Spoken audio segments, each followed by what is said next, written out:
بسم اللہ الرحمن الرحیم۔ طیب شاہ صاحب گیلانی، ان کا ایک آج کل کلپ بڑا وائرل ہو رہا ہے جس میں وہ حضرت معاویہ رضی اللہ تعالیٰ پہ طعن کرنا چاہتے ہیں اور سوائی کے محرقہ سے ایک عبارت پڑھ رہے ہیں اور کہتے ہیں جی یہ خطبہ ہے معاویہ بن یزید بن معاویہ کا، یعنی حضرت معاویہ کے پوتے کا۔ میں شاہ صاحب کی خدمت میں گزارش کروں گا کہ اپنے حال پہ رحم کریں۔ یہ کوئی دین نہیں، کوئی محبت اہل بیت نہیں، یہ نہ اہل بیت کا طریقہ ہے، نہ صحابہ رسول کا طریقہ ہے، نہ سلف الصالحین کا طریقہ ہے، یہ سبائیوں کا طریقہ ہے جس پہ آپ چل پڑے ہیں۔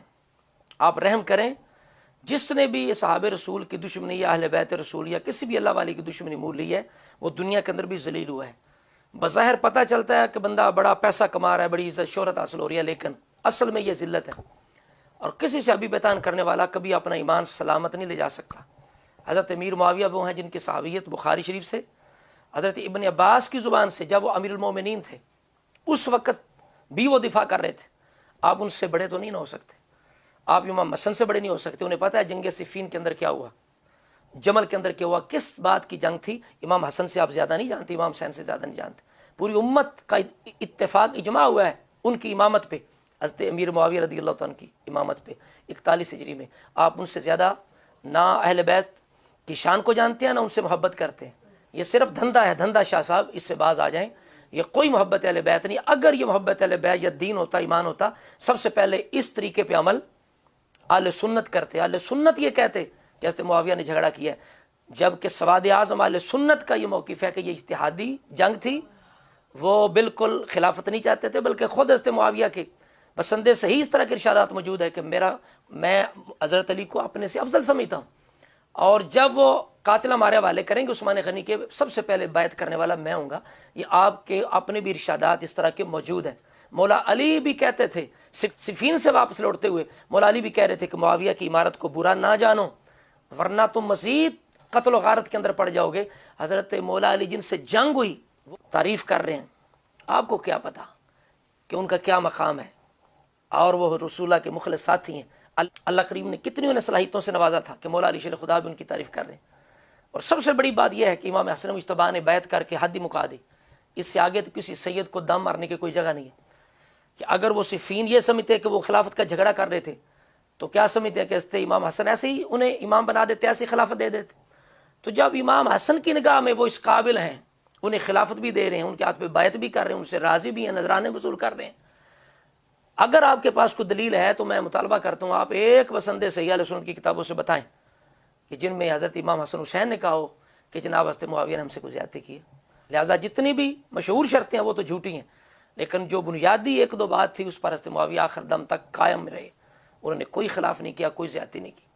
اس وجہ سے کر کے آپ ہلاکت کے رستے پر اور تباہی کے رستے پہ چال نکلے ہیں۔ وہ جو پہلا دور تھا آپ کا رضویت کے اندر، وہ دور بہترین دور تھا۔ آپ واپس لوٹیں، یہ آپ کا انداز اچھا نہیں۔ آئے دن دیکھتے ہیں آپ وہی من گھڑت جھوٹی تاریخ کی بے بنیاد روایتیں۔ اگر آپ نے کچھ اصول پڑھا ہے تو آپ بتائیں کہ خبر واحد جو صحیح ہوتی ہے بسند صحیح، کیا اس کی بنیاد پر بھی کسی سے ابھی پیتان کیا جا سکتا ہے؟ اہل سنت کا اصول کیا ہے یہ بیان کریں۔ اہل سنت کا کیا اصول ہے کہ صحابہ کی مذمت کرنے والی روایات اخبار احاد کی کیا اوقات ہے؟ ویسے بھی اصول کے اندر، اصول حدیث کے اندر جو خبر واحد ہوتی ہے اس کی کیا حیثیت ہے؟ کیا وہ قطعی ہوتی ہے یا علم کو قطعی کرتی ہے یا علم کو واجب کرتی ہے، یقین کا فائدہ دیتی ہے؟ تو جب خبر واحد سے بھی صحیح سے بھی کسی سے ابھی بتا نہیں ہو سکتا، حضرت صاحب جو آپ پیش کر رہے ہیں اس کی تو بنیاد ہی کوئی نہیں۔ ہاتھو برہانکم ان کنتم صادقین۔ طیب شاہ صاحب اگر آپ کے اندر جرأت ہے، آپ کو بڑا شوق ہے حضرت معاویہ بیتان کرنے کا، اور آپ اس طرح تسلی کے ساتھ اس عبارت کو پڑھ جس طرح آپ قرآن پڑھ رہے ہیں یا کوئی متواتر حدیث پڑھ رہے ہیں، اس وجہ سے کر کے اپنے حال پہ رحم کریں۔ اور پھر مجھے افسوس سنیوں پہ ہوتا ہے کہ ایسی یہ سست قوم ہے، ایسی جناب بے حس قوم ہے یہ سنی، ایسی سن قوم ہے کہ یہ بیچارے جب بھی کوئی ایسی افواہ سنتے ہیں، کوئی ایسا بتنگڑ سنتے ہیں، کوئی ایسا بلنڈر سنتے ہیں تو فوراً پریشان ہو جاتے ہیں۔ بھائی اصول یاد رکھو، جو بھی حضرت معاویہ پہ طعن کرے کسی سے ابھی پہ، سب سے پہلے اسے سند مانگو۔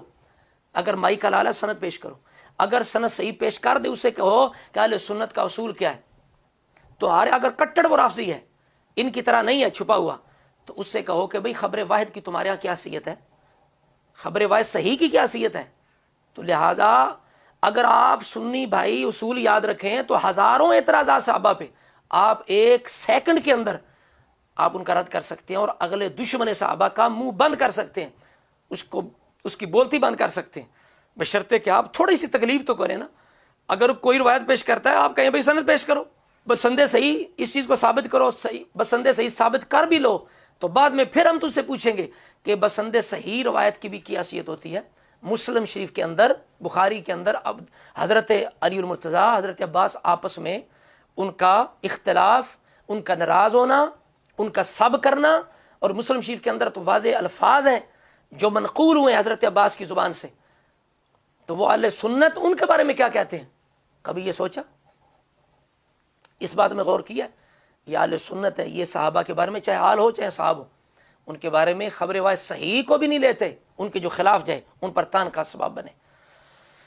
تو اس وجہ سے کر کے حضرات گرامی، یہ جو شاہ صاحب اس طرح پیش کر رہے جس طرح کوئی جناب قرآن یا متواتر حدیث پیش کر رہے ہیں کہ جی دیکھو جی یہ میری بات نہیں ہے، یہ جی معاویہ بن یزید کی بات ہے، حضرت معاویہ کے پوتے کی بات ہے، یزید کے بیٹے کی بات ہے، یہ میری بات نہیں۔ جناب یہ اب آپ کی بات ہے، اگر آپ کی بات نہیں تو ثابت کریں کہ یہ معاویہ بن یزید کی بات ہے، یہ آپ کی ذمہ داری ہے۔ اس کی سند لائیں کدھر ہے؟ اس کو بسندے صحیح ثابت کریں طیب شاہ صاحب، اگر نہ کر سکیں تو پھر یہ معاویہ بن یزید کی بات نہیں، آپ کی بات ہے۔ آپ حضرت معاویہ کو کہہ رہے ہیں کہ وہ چھین رہے تھے خلافت، لعنت اللہ علی الکاذبین، ھذا بہتان عظیم، اور آپ یہ بھی کہہ رہے تھے کہ یزید کا بیٹا کہہ رہا ہے کہ میرا جو دادا ہے معاویہ وہ قبر میں عذاب بھگت رہا ہے، تو ہم یہی کہتے ہیں ھذا بہتان عظیم لعنت اللہ علی الکاذبین۔ آپ اس روایت کو بسندے صحیح ثابت کریں، پھر جا کے ہم دیکھیں گے کتنی آپ کے اندر صداقت ہے۔ نہیں تو پھر توبہ کریں، معافی مانگے مرنے سے پہلے۔ اس طرح کام نہیں چلے گا، اس طرح کرنے سے سوائے رب کی ناراضگی، سوائے بدبختی خریدنے کے آپ کے ہاتھ کوئی شے نہیں آ سکتی۔ اس وجہ سے کر کے اگر آپ اتنے ہی سوائے کے مورکہ کو آپ جناب دل و جان سے مانتے ہیں تو پھر جناب ذرا پیچھے جہاں سے یہ امام غزالی کا قول نقل کیا ہے ابن حجر نے، وہ قول بھی کبھی سنائیں۔ قال الغزالی وغیرہ ویحرم علی الواعظ وغیرہ روایات مقتل الحسین وحکایتہ۔ امام غزالی کا یہ قول ابن حجر نقل کر رہے ہیں، یہ بھی سنائیں، کبھی یہ بھی سنانا لوگوں کو، یہ بھی سوائے کے مورکہ ہے، یہ بھی سنا دیں پتہ چلے۔ تو جب آپ یہ نہیں سنائیں گے تو کیوں نہیں سنائیں گے؟ وہ آپ کیوں سنا رہے ہیں؟ تو پتہ چلا میٹھا میٹھا ہپ کڑوا کڑوا تھو، آپ صرف اپنے مطلب کی جو چیز ہوتے ہیں وہ لیتے ہیں۔ تو اصل میں اس لیے تو بزرگوں نے کہا ہے نا کہ الاسناد من الدین، لولا الاسناد من شاء ما شاء، کہ اگر سند نہ ہوتی تو جو چاہتا وہ منہ سے نکالتا جاتا۔ شاہ صاحب کے ذمہ ہے طیب شاہ صاحب کے کہ سند لے کے آئیں، نہیں تو توبہ کریں کہ میں نے سوائے بدبختی کے کچھ نہیں خریدا، جھوٹ بولا ہے، الزام بازی کی حضرت معاویہ بن یزید پر، اور میں نے تہمت لگائی ہے کہ معاذ اللہ اہل سنت کا موقف یہ ہے کہ وہ اجتہاد کا اختلاف تھا، وہ جنگ اجتہادی جنگ تھی، اتحادی بنیاد پر تھی، اس کی بنیاد اجتہاد ہے صحابہ کا، اہل سنت کے اس بات پر اتفاق ہے، اور حضرت معاویہ قطعاً ان کا جھگڑا خلافت کا نہیں تھا۔ پھر اگر ایسی بات تھی، اگر معاویہ اسی طرح کے تھے تو حضرت امام حسن کی نگاہ میں وہ کیسے ہونے چاہیے تھے؟ جیسے آپ کی نگاہ میں ویسے۔ تو آج اگر آپ کو اختیار دیا جائے، آج آپ کے سامنے معاویہ آ جائیں تو کیا آپ انہیں خلافت دیں گے، انہیں حکومت دیں گے؟ اگر آپ آج بھی گوارا نہیں کرتے تو امام حسن نے کر لیا، تو اس کا مطلب یہ ہے کہ وہ جانتے تھے کہ حضرت معاویہ رسول اللہ کے مخلص صحابی ہیں، ان کا جھگڑا کوئی ذاتی نہیں، کوئی اناد پر نہیں، کوئی حسد کی وجہ سے نہیں، کوئی حکومت کے لیے نہیں، یہ سچے تھے، مخلص تھے، یہ تو عثمان غنی کا کے ساتھ چاہ رہے تھے۔ یہ عقیدہ ہے امت کا، اہل بیت کا۔ آپ اہل بیت کے رستے پہ نہیں ہیں شاہ صاحب، آپ ابن سبا کے رستے پہ چال نکلے ہیں۔ کچھ ہوش کریں، خدا کا خوف کریں، یہ جھوٹ بولنا، یہ مکاری، یہ فراڈ چھوڑ دیں۔ اگر آپ نے واقعی اہل بیت کے محب ہیں تو سچ سچی باتیں کریں، قرآن پیش کریں، حدیث پیش کریں، اور پکی پکی باتیں کیا کریں۔ اگر مزید آگے بھی آپ امام غزالی کا یہ قول پڑھ لیں تو آپ کی جرأت نہ ہوتی آپ حضرت معاویہ پہ تان کرتے۔ ٹھیک ہے، آگے کیا لکھا ہے ابن حجر نے امام غزالی کے حوالے سے؟ لکھتے ہیں وما جرى بین الصحابۃ من التشاجر والتخاصم فانه يحيج على بغض الصحابۃ والطعن فيهم وهم علام الدین۔ اس لیے کہ صحابہ کے جو مشاجرات ہیں، ان کی جو جنگیں ہیں، ان کے اختلافات ہیں، ان کو بیان نہیں کیا جائے گا۔ کیوں؟ اگر یہ فعل کیا تو پھر صحابہ کا بغض پیدا ہوگا، ان پر طعن ہوگا، کیونکہ صحابہ کیا ہیں؟ وہ علام الدین، دین کے نشان ہیں۔ یہ امام غزالی کا ساتھ ہی فرمان ابن حجر نے لکھا ہے۔ اگر آپ یہ پڑھ لیتے، یہ بھی سوائے کے مور کا ہے، تو آپ کبھی جرت نہ ہوتی یہ جھوٹ جو ہے، یہ بے بنیاد، بے سند، موضوع، من گھڑت جو روایت ہے، اس کو بیان کر کے آپ کی جرت نہ ہوتی۔ لہٰذا میں ایک سید ہونے کے ناطے کاظمی سید ہوں، میں پھر گزارش کروں بڑے ادب کے ساتھ، شاہ صاحب اپنے حال پہ رحم کریں۔ اگر آپ سچے ہیں، صداقت آپ کے اندر ہے، تو آپ نے جو معاویہ بن یزید بن معاویہ کے حوالے سے حضرت معاویہ پر زبان چلائی ہے، اس کا ثبوت پیش کریں، ثبوت پیش کر دیں۔ میں آپ کے ہاتھ پر بیعت کرنے کے لیے تیار ہوں۔ نہیں، آپ کا حق بنتا ہے کہ آپ سرعام اسی طرح میڈیا پہ آ کے توبہ کریں کہ میں نے صحابی رسول پر الزام لگایا ہے، لہٰذا میں توبہ کرتا ہوں، اپنی آخرت میں برباد نہیں کرتا۔ تو لہٰذا میں پھر گزارش کروں گا شاہ صاحب، آپ صحیح راستے سے ہٹ چکے ہیں، آپ اہل بیت کے، قرآن و سنت کے، امت کے سواد اعظم کے راستے پہ نہیں ہیں، آپ ابن سبا کے راستے پہ چل نکلے ہیں۔ باز آ جائیں، باز آ جائیں۔ اللہ تعالی ہم سب کو ہر طرح کی، اس طرح کی گمراہی سے، بد عقیدگی سے، گستاخی سے محفوظ فرمائے۔ حضور کے آل صاحب کے سچے غلام نصیب فرمائے۔